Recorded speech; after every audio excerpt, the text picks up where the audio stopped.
Imagine going to sleep every night, feeling your bed raised just a few inches from the ground, not because of a premium mattress, but because 17 dead bodies of young women, covered in quicklime, are rotting directly beneath your bedroom floorboards. The infamous sisters, Raya and Sakina, did exactly that, every single day, with cold blood. But the real shock isn't the body count. The shock is, how did the most gruesome serial killer story in Egyptian history transform from a blood-soaked massacre into a comedy play that millions laugh at today? What did they hide?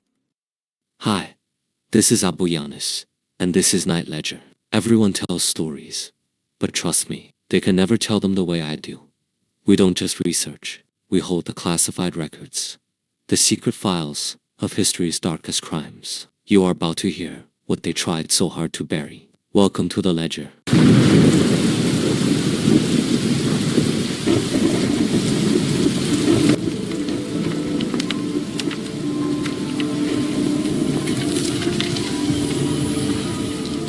Act 1. The suffocating smell of incense. In the late autumn of 1920, the Laban district in Alexandria, Egypt, was a place ruled by shadows and dark secrets. The air in the neighborhood was usually heavy, a thick mix of Mediterranean humidity and cheap tobacco drifting from local cafes. But suddenly, right in the middle of Makari Street, the air changed. A strange, heavy, and suffocating smell of incense began to leak from a small, rented room. It wasn't just a passing scent. It was a cloud, permanent, thick, and aggressively forcing itself onto the entire street. The neighbors didn't suspect a thing. Instead, they whispered in admiration. The two sisters living there must be incredibly pious. They burned incense day and night for worship. Everyone thought it was the scent of heaven, the smell of pure devotion. They were wrong. The first crack in the mask. On the morning of December 11th, a local laborer named Gafir Osuk was digging a trench in the middle of the street to connect a water pipe. His shovel struck something unusual. It wasn't stone, and it wasn't wood. He cleared the thick dirt with his bare hands, and his heart stopped. It was a human skull, with remnants of long hair still clinging to it. The police were called immediately. A young, sharp investigator named Kamal Almalt stepped onto the scene. He didn't know it yet, but he was holding the very first thread of the most horrifying criminal not in modern history. The floor of horrors. The investigation led Kamal straight to that room, the room with the permanent smell of incense, the room rented by two migrant sisters from Upper Egypt, Raya and Sakina. When the officers broke the lock and stepped inside, the stench of incense was blinding, but this time it was twisted with another odor, something sweet, rotten, and unmistakable. The investigator noticed that the wooden floorboards in the bedroom were loose, uneven, and poorly patched. He looked at his men and gave a cold order. Dig here. With every inch of soil removed, the terrifying truth began to claw its way into the light.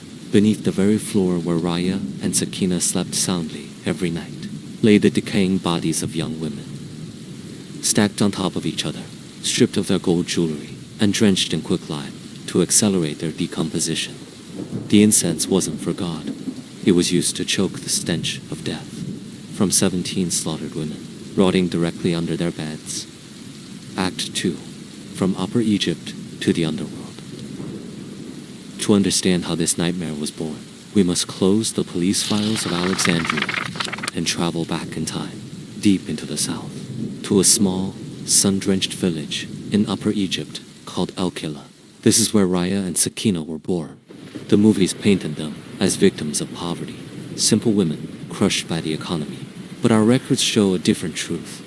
They weren't just poor. They grew up in an environment where lawlessness was a lifestyle. Their father died early, leaving them with a mother who was harsh, cold, and calculating. In the dusty streets of the South, the young sisters didn't learn compliance. They learned survival through aggression. The trail of migration. As young women, the sisters began their migration north. They moved from village to village, leaving a trail of whispers behind them. Before they ever stepped foot in Alexandria, Raya and Sakina were already drifting into the criminal underworld. They worked in illegal trade, dealt with stolen goods, and associated with smugglers. By the time they reached the Delta region, their moral compass wasn't just broken, it was entirely gone. Raya married a man named Hezbollah, a cold, quiet opportunist. Sakina, on the other hand, was wilder, louder, and completely unpredictable. She fell into the world of underground brothels and illegal nightlife. When the two sisters finally arrived in the Laban district of Alexandria, they weren't desperate refugees looking for honest work. They were a calculated team, armed with years of criminal experience, and ready to exploit a city distracted by war and foreign occupation. The trap is set. Alexandria in the late 19-teens was chaos. British soldiers filled the streets. Women wore heavy gold jewelry as their financial security, and thousands of people disappeared every month due to the political unrest. Raya and Sakina saw this chaos, not as a threat, but as the perfect cover. They set up their rental rooms. They bought the finest incense, and they began to look out the windows, watching the busy street, selecting their very first target. The stage was set, and the floorboards were waiting. Act 3. The First Blood. Falling into the abyss. Every dark empire has a beginning. Every monster has a first taste of blood. For Raya and Sakina, that turning point had a name. Khadija. Khadija was a local woman, well known in the neighborhood for her vibrant personality and, most importantly, the heavy gold bracelets that jingled on her wrists every time she walked down the street. She was not a stranger. She was someone who trusted them, someone who welcomed them in. It was a cold, rainy afternoon when Khadija walked past their house. Sakina stood by the door, her face twisting into a warm, inviting smile that hid the venom underneath. She called out to her. She invited her inside for a warm cup of coffee, promising a safe place to rest from the storm and a friendly chat. Khadija, completely blind to the trap, stepped over the threshold. She walked straight into her own grave. The deadly hospitality. Inside the room, the atmosphere was cozy at first. The thick smell of incense was already burning in the corner. Raya sat there, acting like a gentle sister, serving the hot coffee. But as Khadija drank, the door behind her was quietly locked. Suddenly, the room grew suffocating. The conversation shifted. The smiles vanished from the sisters' faces, replaced by cold, hungry stares. Before Khadija could even realize the danger, two men emerged from the shadows of the small room. Hezbollah, Raya's cold husband, and Abdelal, Sakina's brutal partner. The attack was sudden and vicious. Khadija tried to scream, but a heavy hand was slammed over her mouth, crushing her cries into muffled whimpers. They dragged her down to the floor. The heavy scent of incense in the room wasn't just for atmosphere anymore. It was meant to drown out the sounds of her struggling. They held her down, pinning her arms and legs, as the life was violently choked out of her. In a matter of minutes, the vibrant woman was gone. There was only a cold body and the sound of heavy breathing in the silence. The chaos and panic. But committing the crime was only the first half of the nightmare. The moment Khadija's body went limp, absolute panic and chaos erupted inside the room. They had her gold, but they also had a corpse on their hands. The room became an echo chamber of fear and confusion. Abdullah was pacing back and forth, arguing loudly. Hezbollah was looking out the window, terrified that someone in the busy street had heard the struggle. Sakina was shaking, realizing the reality of what they had just done. If the body was found outside, it would trace back to their door instantly. They couldn't carry a dead body through the streets of Alexandria without being caught. The clock was ticking, and the pressure was suffocating. The devil's idea. As the men argued and panicked, Raya stood in the center of the room, staring at the floorboards beneath her feet. She was the anchor of the group, the cold brain that never stopped calculating. She raised her hand and silenced everyone. She looked at the wooden floor and gave the terrifying suggestion. That would change history, she said. We don't take her out. We keep her here, right under the floor of the bedroom. The idea was madness, but it was the only way to survive. The men grabbed shovels and began to violently rip up the floorboards, digging deep into the dirt inside their own sleeping quarters. They threw Khadija's body into the shallow pit, stripped her of her gold, and covered her with earth and layers of quicklime. When the floorboards were nailed back down, the room looked exactly the same, but everything had changed. They had crossed the line of no return. They slept that night right above their first victim, realizing that the earth beneath them could hold their darkest secrets. The trap worked. the panic was gone, and the hunger for the next victim had just begun. Act 4. The Taste of Gold and the Silk Trap. With Khadiga's gold safely stripped away, the gang faced their next challenge, turning blood-soaked jewelry into clean, cold cash. Hasbullah and Abdallah took the stolen bracelets deep into the bustling markets of Mahatat El Ramil. They walked through the crowded alleys, looking for shady, crooked goldsmiths who asked no questions. They melted the gold down, erasing Khadiga's memory forever, and walked away with thick stacks of cash. The sudden wealth changed everything. The raw fear that once filled the small room in the Laban district completely vanished. In its place, a dark, consuming greed took root. The sisters tasted the ultimate power of easy money, and they wanted more. The transformation of the house. Almost overnight, the lifestyle of Raya and Sakina transformed. They were no longer the struggling, dusty migrants from the south. They started buying fine, expensive furniture to cover the loose floorboards. They filled the room with luxury items. They began wearing expensive silk dresses and eating the finest food. The neighbors noticed the change immediately. Whispers began to echo through Makari Street. How could two simple sisters suddenly afford such a wealthy lifestyle? To kill the suspicion, Raya and Sakina created a brilliant cover story. They claimed they had entered the high-profit business of selling rare, luxury fabrics and imported textiles. But this wasn't just a lie to protect them. The fabric wasn't just a cover story. It was the perfect, deadly bait. The silk trap is set. Raya began spending her days roaming the grand marketplaces of Alexandria, keeping her eyes wide open. She wasn't looking for customers. She was looking for prey. She targeted wealthy women, specifically those wearing heavy gold bracelets and traditional jewelry. Raya would approach them with a warm, sisterly smile. She would stroke their hands, compliment their beauty, and then lean in closely to whisper a secret. She would tell them that she had just received a private shipment of the finest silks and fabrics from the East. Rare pieces, sold at a fraction of their market price, kept safely in her home, away from the tax collectors. For these women, it was an offer too good to refuse. The promise of cheap luxury and a private viewing was irresistible. They would willingly follow Raya through the maze of streets, straight into the quiet room. Inside, Sakina would be, waiting with a freshly brewed cup of coffee and the incense already burning high. The women thought they were entering a hidden paradise of beautiful fabrics. They had no idea that the silk draped over the sofa was the last thing they would ever see, and that the earth beneath the beautiful new rugs was already hollowed out, waiting to swallow them whole. The trap of Nabawiya. As the gang's green eyes grew larger, their human side completely withered away. They were no longer just killing strangers for money. They began looking at their own friends as walking piles of gold. This brings us to Nabawiya. Nabawiya was a sweet, gentle woman who lived just a few doors down the street. She wasn't a random target from the market. She was a trusted neighbor. Someone who shared meals with Raya and Sakina. Someone who laughed with them. Nabawiya had a beautiful, young child, and she wore her heavy wedding gold with pride, never imagining that her close friends were counting every ring on her fingers. On a bitter winter afternoon, the trap was set. Sakina spotted Nabawiya walking by and called out to her with an excited wave. She leaned in and whispered that the new shipment of secret Eastern silk had finally arrived.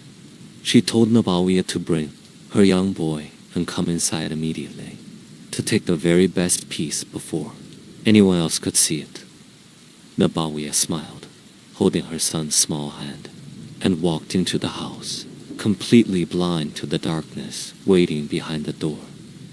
The cold betrayal, the moment they stepped inside. The heavy wooden door was slammed shut, and the iron bolt clicked into place. The cozy room suddenly turned freezing cold. The thick, white smoke of incense was already rising from the corner, heavy and suffocating. Raya was standing there, but her usual warm smile was gone. Her face was as cold as stone. Nabawiya looked around, confused, asking where the silk fabrics were. Sakina didn't answer. Instead, she sat down, looked directly into Nabawiya's eyes and whispered with terrifying calmness, "What a pity, Nabawiya.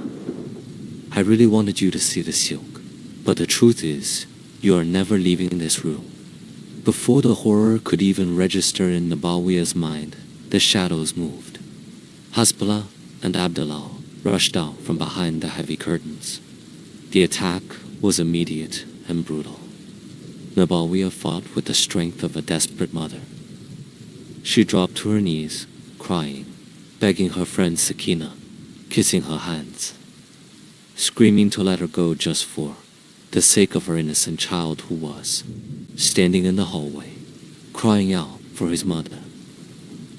But in that room, Mercy was dead, the child in the shadows. They threw her to the ground. Abdallah pinned her legs, while Hezbollah used his heavy hands to choke the life out of her, crushing her final whimpers into the suffocating cloud of incense. Within minutes, Nabawiya's body went completely still. Her gold was ripped from her neck and wrists while her blood was still warm.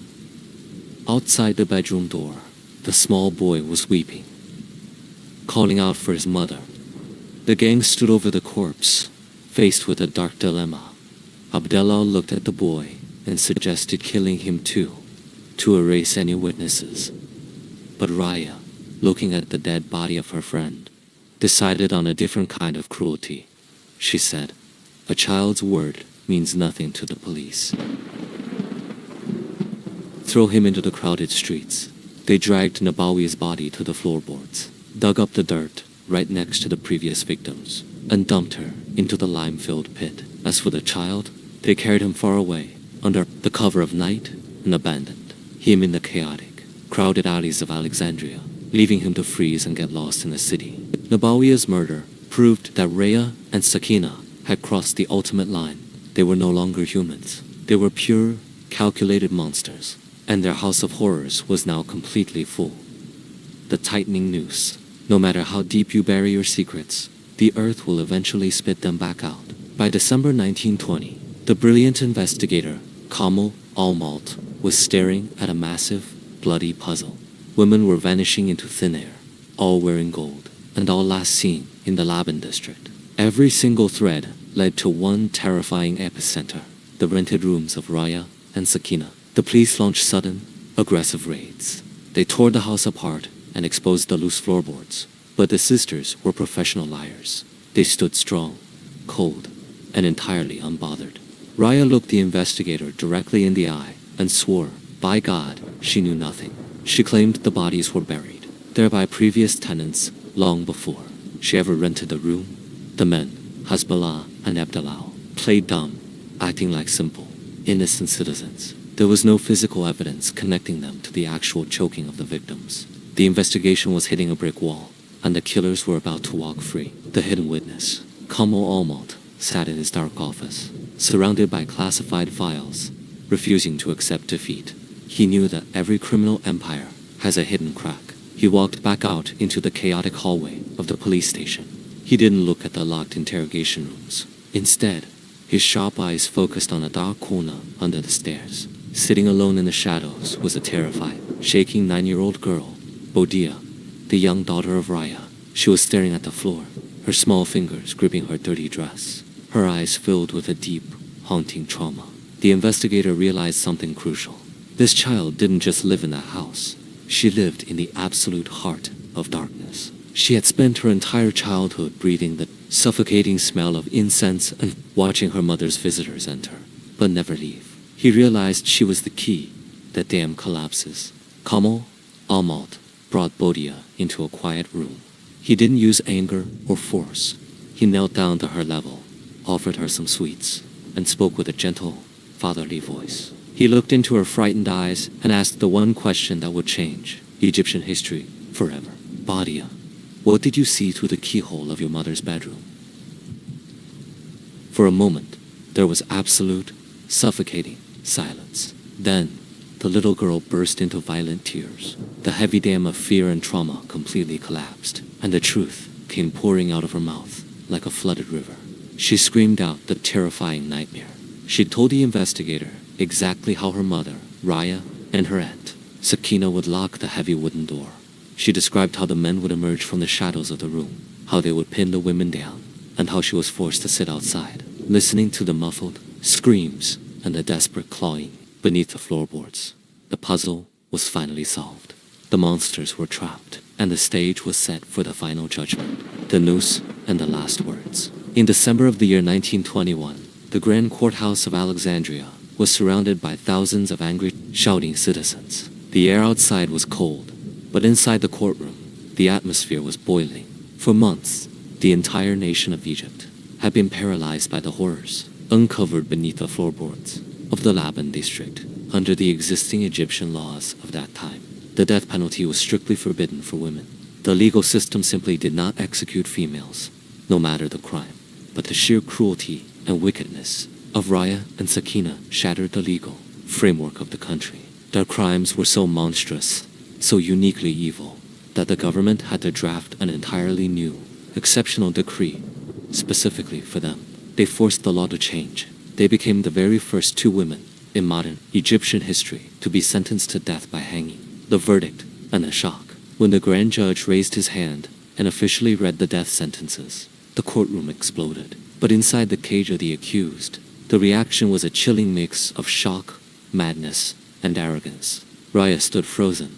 Her cold, calculating eyes went completely blank as she realized her daughter's words had sealed her fate. She gripped the iron bars of the cage and screamed at the top of her lungs, saying, "I am a weak woman. I only follow the men.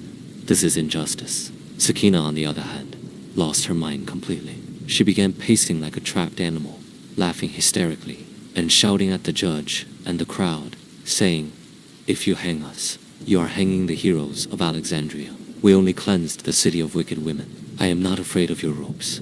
The husbands, Hasbala and Abdallah, showed two completely different faces of evil.